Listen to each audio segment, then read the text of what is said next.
আপনাকে নামানো হয় নিচে। কবরের দেয়াল যেন বুকে চেপে বসতে চায়। আর তারপর পরে প্রথম মুঠো মাটি। শব্দটা আপনি শুনতে পান, কিন্তু আপনি কিছু বলতে পারেন না। একটার পর একটা মুঠো, আর ধীরে ধীরে ওপরে আলো বন্ধ হয়ে যায়। তারপর যা হয়, এটাই কবরের সবচেয়ে হৃদয় ভাঙা অংশ। মানুষেরা দাঁড়িয়ে থাকে কিছুক্ষণ, তারপর একে একে ফিরে যায়। আর হঠাৎ নীরবতা। এমন নীরবতা যেন দুনিয়ার সব শব্দ মরে গেছে। আপনি একা। ঠিক তখনই কবরের ভেতর বাতাস বদলে যায়, মাটি কেঁপে ওঠে, অন্ধকারটা যেন আরো ঘন হয়ে নামে। আর সেই অন্ধকারে হাজির হয় দুই ফেরেশতা। এরা হাসে না, সময় নেয় না। এরা হলো মুনকার ও নাকির। তারা এগিয়ে আসে, আর শুরু হয় জীবনের সবচেয়ে বড় পরীক্ষা, যে পরীক্ষার জন্য আর কোনো পরে নেই।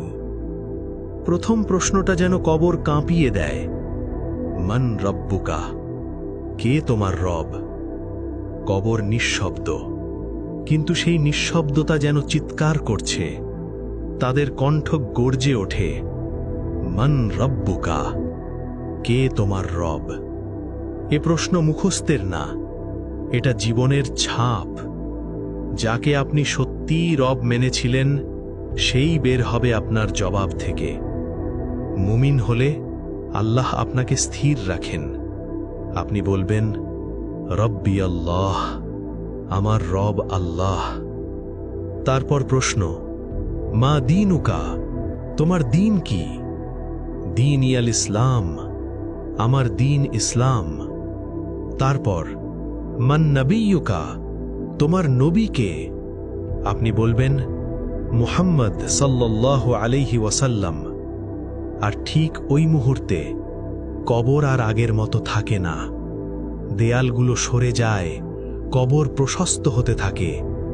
একটা জানালা খুলে যায়, সেখান থেকে আসে জান্নাতের সুগন্ধ, শান্তির বাতাস। আর ঠিক তখনই কবরের ভেতর প্রবেশ করে এক সুন্দর সত্তা, সাদা পোশাক, উজ্জ্বল মুখ, অপূর্ব ঘ্রাণ। আপনি কাঁপা গলায় জিজ্ঞেস করবেন, আপনি কে?